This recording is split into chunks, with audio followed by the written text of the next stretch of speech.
It's August 4th, 2026, and the most important thing that happened over the weekend was not an explosion. It was a phone call, or rather an argument about whether that phone call ever took place at all. Here is what we know for certain. On Saturday night, the President of the United States announced that the largest single wave of strikes of this entire war had been assembled, briefed, and was ready to launch. Then he announced he was calling it off. He said the United States was locked and loaded and ready at levels of military terror, strength and power not seen since World War II, and that despite this, he had agreed to cancel the attack, subject to being able to rapidly make a deal. The stated terms were blunt: the immediate, complete, and total opening of the Strait of Hormuz, and an end to Iran's nuclear threat.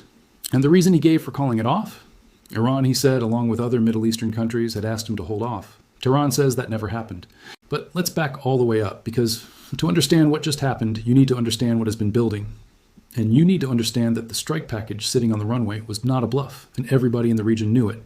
This war did not start last week. It started on the 28th of February, 2026. On that morning, Israel launched what it described as a preemptive strike on Iran, coordinated with the United States.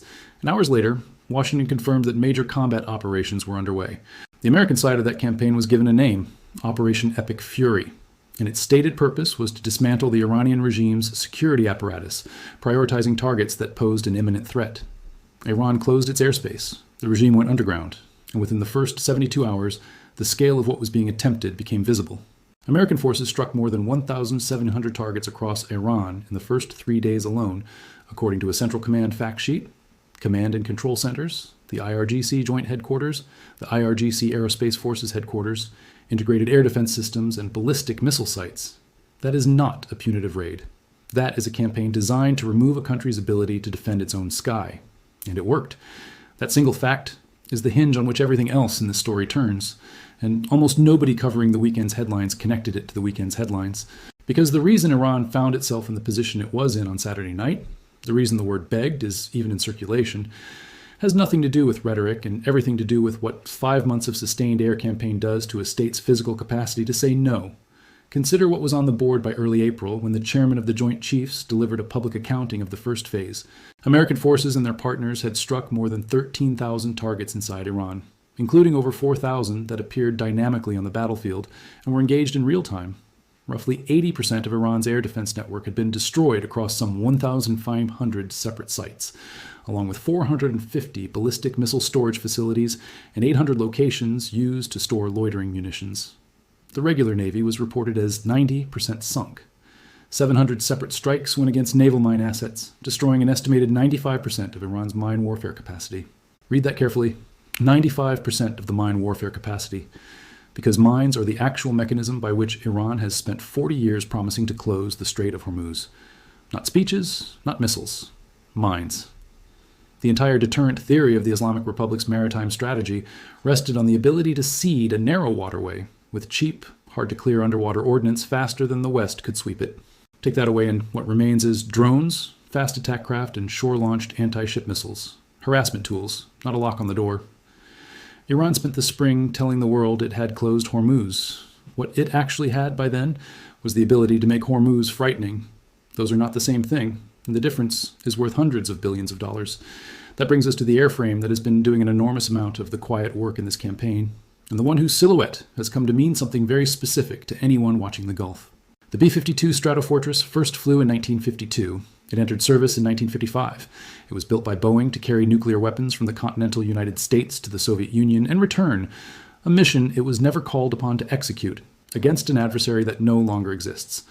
And it has spent the 7 decades since being the most useful conventional bomber the United States owns.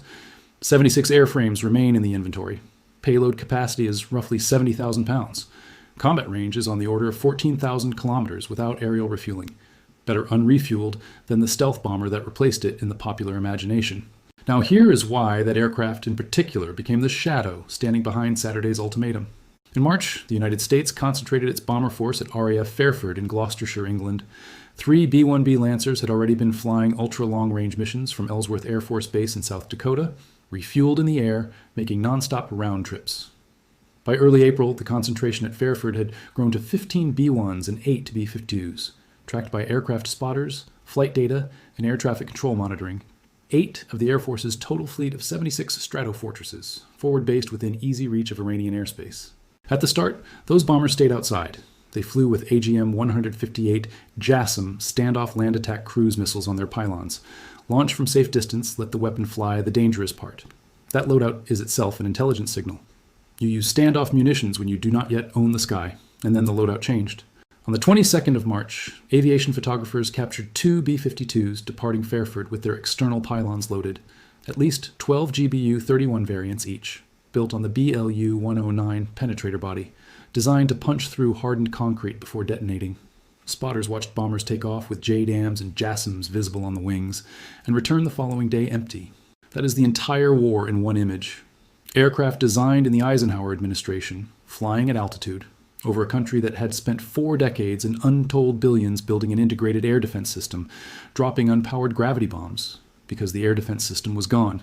On the 30th of March, the chairman of the Joint Chiefs made it official, telling reporters that, given the increase in air superiority, the first overland B-52 missions had begun, and that work was continuing against Iran's missile, drone, and naval production facilities.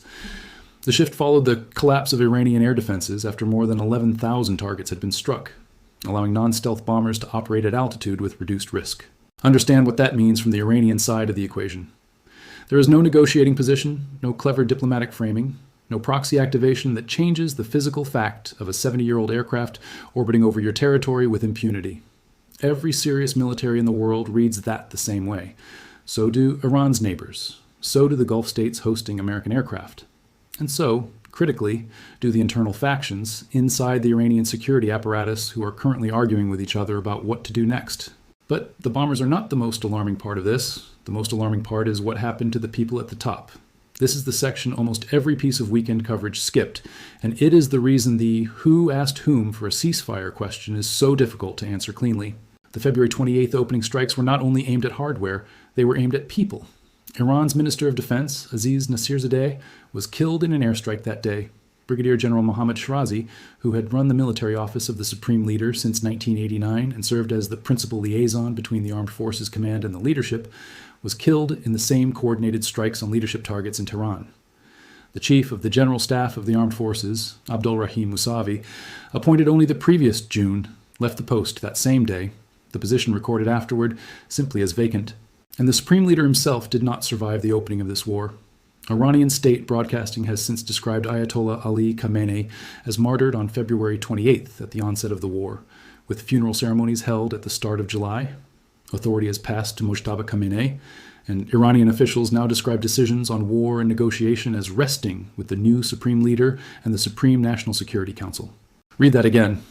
The man who personally arbitrated every strategic decision the Islamic Republic made for 36 years is gone, and the state has been fighting a war against the world's most capable military for 5 months under a leadership structure assembled in the middle of the fight.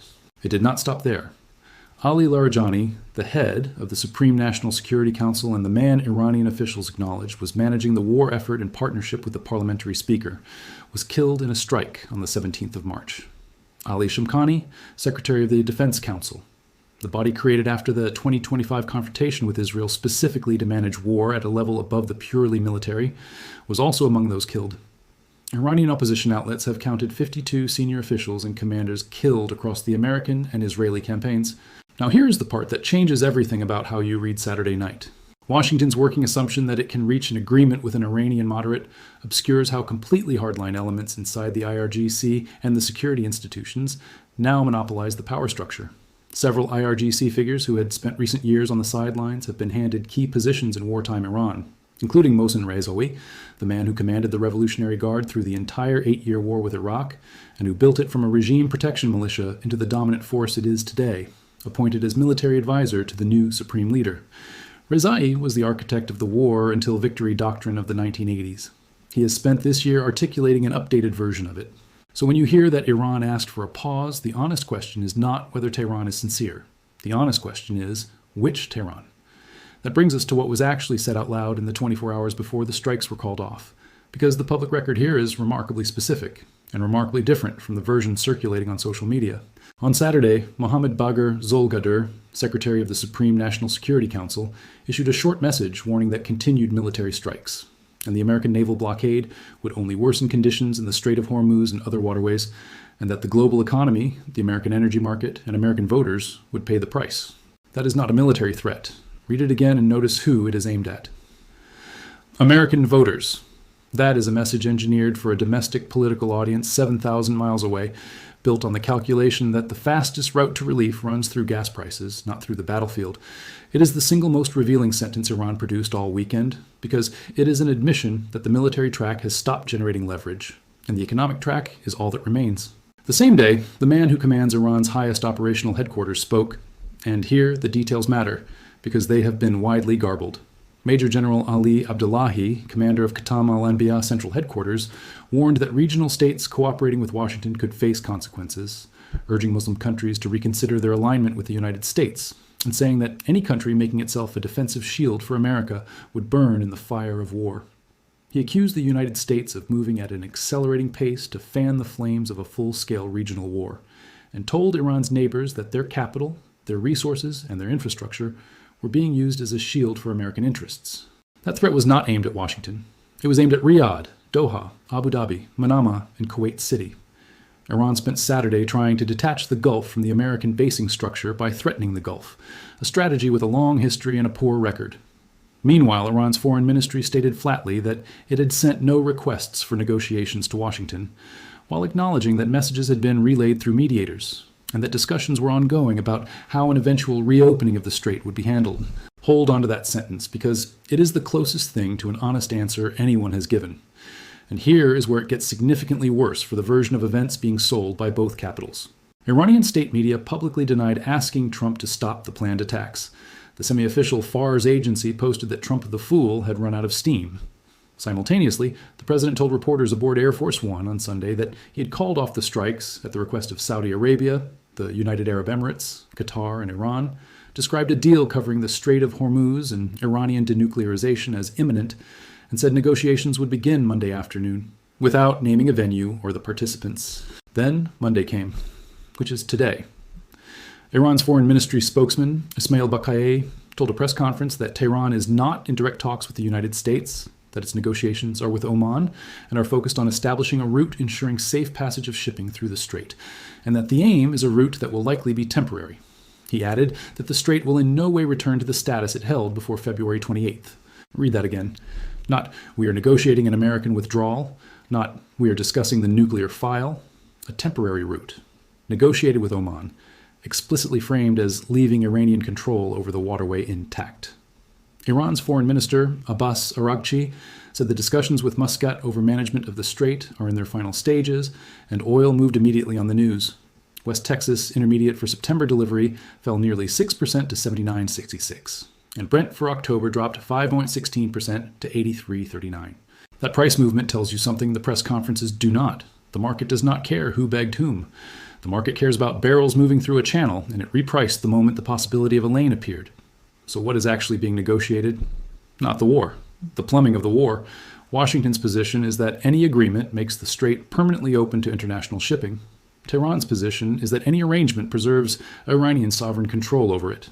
Those two sentences cannot both be true, and every previous round of this conflict has broken on exactly that seam. Now, let's talk about what nobody in the mainstream conversation is connecting. The leverage structure underneath all of this, which is not symmetrical and has not been symmetrical since April. Iran's leverage is a choke point it closes at its own expense. America's leverage is Iran's ports. On the 13th of April, following the collapse of the Islamabad talks, the United States imposed a naval blockade on Iran at the president's direction and under the command of Admiral Brad Cooper at Central Command, encompassing the entirety of the Iranian coastline.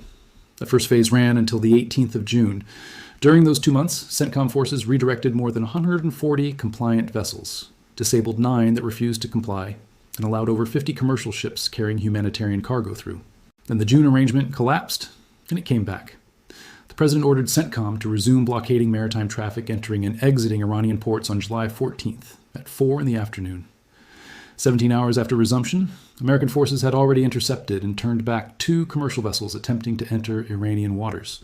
The distinction built into that blockade is the most strategically elegant thing either side has done in this entire war, and almost nobody has explained it properly.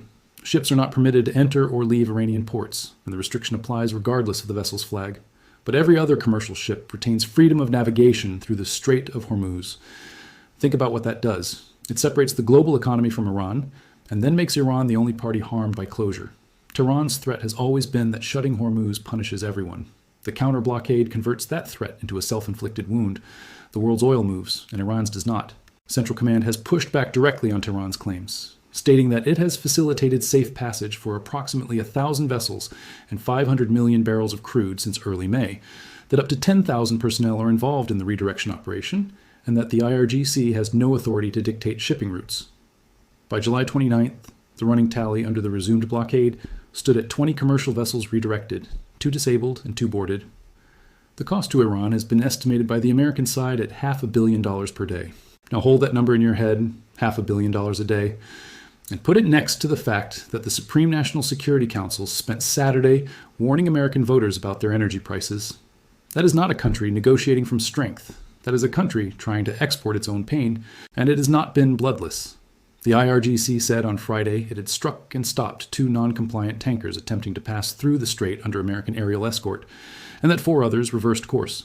Admiral Cooper, announcing a round of strikes aimed at degrading the capabilities Iran uses against commercial shipping, said that over a 7-day period, Iran had intentionally targeted civilians by attacking 7 commercial ships, leaving nearly a dozen crew members killed, missing, or injured. A Mozambique-flagged tanker was disabled in the Gulf of Oman on July 24th after repeatedly ignoring warnings. That is the operational reality underneath the diplomatic language. Every day this continues, the ledger runs one direction. Which brings us to Kuwait, and to the incident that should have been the loudest story of the weekend and instead vanished under the headline about the canceled strikes. On the morning of Saturday, August 1st, Kuwait's armed forces detected an incursion by drones into Kuwaiti airspace. A government facility in the north of the country was attacked. Equipment belonging to a civilian company on Bubiyan Island was struck. Debris from the intercepted drones caused property damage, with no casualties reported. Kuwait's Ministry of Defense identified the attacks as Iranian and said the targets included government, military, and civilian sites, with Colonel Saud al-Atwan confirming air defense systems had engaged the threat. Explosions heard across the country that morning were the interceptions. Now look at the timing. Iranian drones crossed into the airspace of a Gulf state on the same morning that the commander of Iran's highest operational headquarters was publicly warning Gulf states they would burn if they sheltered America. And roughly 12 hours before Tehran was allegedly asking Washington to hold off. Bubiyan is not a random coordinate either. On the 1st of May, 6 IRGC personnel were dispatched to Bubiyan Island. Kuwaiti forces exchanged fire with them. 1 Kuwaiti soldier was wounded. 4 of the Iranian operatives were captured, and the rest escaped. Iran's foreign ministry rejected the account, claiming the 4 had entered Kuwaiti waters accidentally after a navigation failure. That is the same island hit again 3 months later, during a period Iran was describing as restraint. And Kuwait's exposure did not begin this weekend. Since February 28th, Iranian strikes on Kuwait have included attacks on Kuwait International Airport and on Ali Al Salem Air Base. And Kuwait's electricity ministry reported that drone debris put 6 power lines out of service. The campaign against the airport has suspended commercial aviation in Kuwaiti airspace entirely. Here is the analytical point most coverage refuses to make. The drone launches and the ceasefire requests are not contradictory. They are the same strategy. One track escalates to establish that Iran can still impose cost. The other track pockets the pause. And we do not have to speculate about whether that is deliberate, because 2 Iranian officers said so out loud this week. 2 senior IRGC officers told the New York Times on August 1st that during the April ceasefire, senior Quds Force officers held virtual conference calls with Hezbollah, Houthi, and Iraqi militia commanders to coordinate efforts to expand the conflict with the United States, and that Quds Force commanders and advisors also worked directly with those groups on the ground. 2 senior Iranian officials described it to the paper as a phased plan developed secretly during the ceasefire. Activate the proxies, escalate their operations gradually if Washington escalated, and make the war as expensive as possible for the American president without drawing Iran into a direct confrontation it could not control. The Revolutionary Guard worked to fill the gaps in Hezbollah's ranks left by its war with Israel. In Iraq, Iranian personnel operated from bases held by Shiite militias. Read that again, and then look at the date on it. That is the Islamic Republic explaining, to a Western newspaper, how it used the last pause. In the same 72 hours, it was asking for another one. Analysts assessed the timing as deliberate, an information operation intended to deter American and Israeli strikes against Iranian critical infrastructure by advertising the cost of proceeding. It is a confession dressed as a threat. And it is the single strongest argument available to anyone in Washington who believes the correct response to a request for a pause is to deny it. Now, 3 pressures are converging on Tehran simultaneously, and the convergence is what makes this moment different from March, from April, or from June. The first is financial, and it is the one Iran cannot argue with. Ports closed, roughly $500 million a day evaporating. The Strait, which handled about 1/5 of global oil supply before this war, has seen traffic drop to a trickle, with brief upticks whenever a positive headline appears. Iran gets none of that flow. The regime's entire fiscal architecture, the salaries, the subsidies, the patronage network, the proxy financing, runs on hydrocarbon revenue leaving Iranian terminals, and those terminals have been sealed for most of 4 months. The second is military, and it is past the point of reversibility within this war. The air defense network is gone. The regular Navy is largely gone.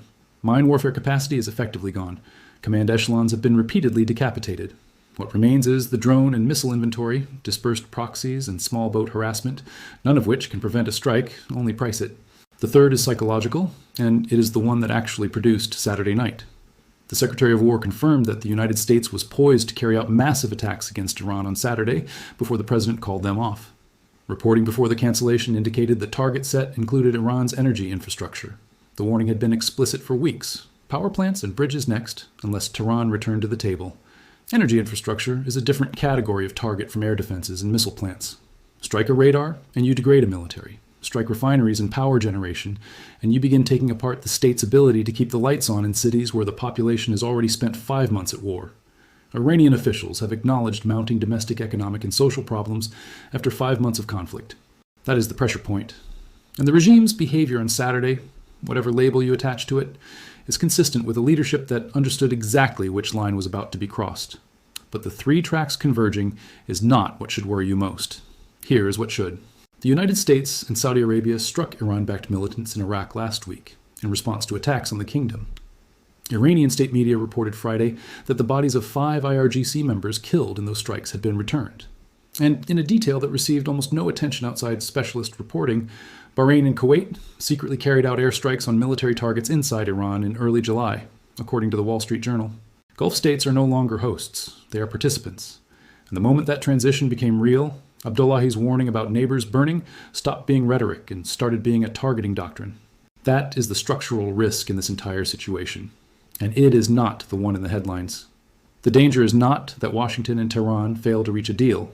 The danger is that the war has quietly acquired 6 or 7 additional belligerents with their own escalation logic, their own domestic politics, and no shared command structure, while Iran's own chain of command has been shattered and reassembled around figures whose formative experience was an 8-year war of attrition they believe they won by refusing to stop. You cannot deconflict a war between a coalition and a fragmented adversary the way you deconflict a war between 2 capitals. Every additional participant is another set of hands near a trigger, another intelligence assessment that might be wrong, another debris field on another island that might contain a casualty next time instead of a damaged vehicle. And while all of that unfolds in the Gulf, 2 other theaters moved this weekend in ways that matter directly to it. Overnight on August 1st, Ukraine's security service struck 3 oil refineries in Ufa, the capital of Bashkortostan, Bashneft Ufimsky, Bashneft Novoil, and Bashneft Ufaneftechim, along with 4 radar systems in Krasnodar Krai. Those 3 facilities form one of Russia's largest refining clusters, with combined annual processing capacity above 23 million metric tons of crude. Geolocated footage verified by the independent Russian outlet Astra showed 2 columns of black smoke rising from the site. The cluster sits nearly 600 kilometers from the Ukrainian border. Zelensky confirmed the strikes and described the campaign as a long-range sanctions plan being implemented step by step. Russia's defense ministry called the scale unprecedented, claiming interception of 274 drones across 16 regions. The same night, naval drones sank a sanctioned Rosatom-affiliated container ship roughly 130 miles from Novorossiysk. Here is why that belongs in this story. Ukraine did not buy a bomber. It built cheap airframes with enough range to force Russia to defend an area the size of Western Europe, and then burned the radars that would have seen the next wave. 2 wars on opposite sides of a continent are now being fought over the same object, refined hydrocarbon output. Iran's is blockaded, Russia's is burning, and both campaigns are being scored in barrels rather than in territory. 4,000 miles east of that, the Third Front kept moving. The carrier strike group led by USS George Washington, with the cruiser Robert Smalls and the destroyers Benfold and Shoup, transited the Luzon Strait on July 22nd after nearly 2 months in the Philippine Sea, entering the South China Sea. It arrived after a July 20th clash, in which China Coast Guard personnel struck and injured a Philippine Navy service member near St. Thomas Shoal, and a second incident on July 24th, in which Chinese vessels used water cannon against Philippine Coast Guard and fisheries vessels near Scarborough Shoal. 3 theaters, One aircraft carrier and one bomber fleet cannot be in all of them, and every adversary watching the Gulf right now is running the same arithmetic about how much of the American force structure is currently committed, and for how long. So here is the honest strategic assessment, stripped of the framing coming out of either capital. Iran did not win a reprieve on Saturday through strength. Whether or not a request was formally transmitted, and the evidence points toward messages through Gulf and Omani intermediaries rather than a direct call, the outcome was produced by a Gulf coalition that wanted its own export infrastructure protected from the consequences of an American strike on Iranian energy targets.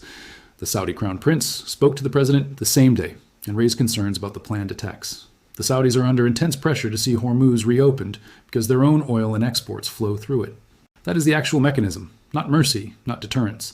Arithmetic performed in Riyadh about what a refinery fire in Bandar Abbas does to shipping insurance in the Persian Gulf. Nor did Washington achieve what it announced. Iran's foreign ministry has been explicit that the strait will not return to its pre-war status, and that what is under discussion with Oman is a temporary route. Turkish state media reported that Washington and Tehran would soon begin indirect negotiations to reopen the strait without addressing the nuclear question at all, with Islamabad and Doha under consideration as venues for direct talks if the first stage produces results. The nuclear file, half of the publicly stated terms for calling off the strike, may not be on the table in the round that starts today. Which means the deal being described as imminent is, on the available evidence, a shipping lane. A valuable one, possibly a stabilizing one, but not the thing that was announced. Former Pentagon officials assess that further American strikes are likely despite the resumption of talks. And nothing in the American posture contradicts that. The blockade has not lifted. The carriers have not moved. The bomber force has not stood down. The pause was framed from the first sentence as conditional on rapidly making a deal. And this is the pattern worth naming, because it is now repeated 5 times in 5 months. On May 17th came a warning that the clock was ticking. On May 18th, a hold-off at the request of Qatar, Saudi Arabia, and the UAE. On June 11th, a declaration that Iran would be hit very hard that night, including Karg Island and other oil infrastructure. Followed hours later by cancellation, because final points of an agreement had been approved. In March, a 5-day extension on power plant strikes. In April, a 2-week ceasefire, contingent on safe passage through the strait, which Iran's Supreme National Security Council promptly declared a historic victory. Threat, deadline, intermediary, pause, repeat. Each cycle, Iran's physical capacity degrades further and its economic position worsens. Each cycle, the pause is used, by Tehran's own account, to coordinate the next phase with proxies across 3 theaters. Each cycle, oil reprices, and the political clock in Washington resets. The conflict has now entered its 6th month, against early predictions that it would resolve itself shortly, and one presidential ally described the problem plainly. There was no real strategy for how long, or for what would constitute an endpoint. That is the unresolved variable, not whether Iran can win. It cannot, in any conventional sense, and the target counts settled that question in March. The variable is whether a campaign with no defined political endpoint prosecuted against a state whose decision-making apparatus has been repeatedly decapitated can be terminated by agreement at all. You need someone with the authority to sign, the legitimacy to enforce, and the survival prospects to still be there next month. Every one of those 3 conditions has been degraded by the campaign itself. And there is a version of this where the strikes are never formally resumed and never formally ended, where the blockade grinds on, where a temporary Omani lane opens and closes with the news cycle, and where Iran's leverage decays quarter by quarter until something inside the structure fails in a way nobody planned and nobody controls. Iran's defense minister said the country was neither surprised nor passive and remained on alert. So go back to Saturday night. Go back to the aircraft. 8 engines, full external pylons, a flight plan drawn against a target list assembled over months, an airframe that first left the ground when Truman was president, and that has spent this entire war proving it does not need a forward base to reach anyone. 62 bomber missions in the first phase alone, 18 of them round trips launched from American soil, each more than 30 hours in the air. You cannot make that force disappear by making a base disappear. You cannot wait it out. You cannot shoot it down with what is left. It stood down on Saturday. It did not go away. And somewhere today in a room in Muscat, people are arguing about the width of a shipping lane, while the clock that governs this entire war, the one that runs on barrels and not on battlefields, keeps counting. The question nobody in either capital has answered is what happens on the morning when the lane closes again, when the next drone crosses the next border, when the next intermediary picks up the next phone and finds that the number has stopped working. That morning is coming. Nobody has told us what happens when it arrives. What do you think happens from here? Does this pause hold, or is it just the fourth intermission in a war that has forgotten how to end? Let me know in the comments. And if you want to keep tracking this as it develops, subscribe to the channel.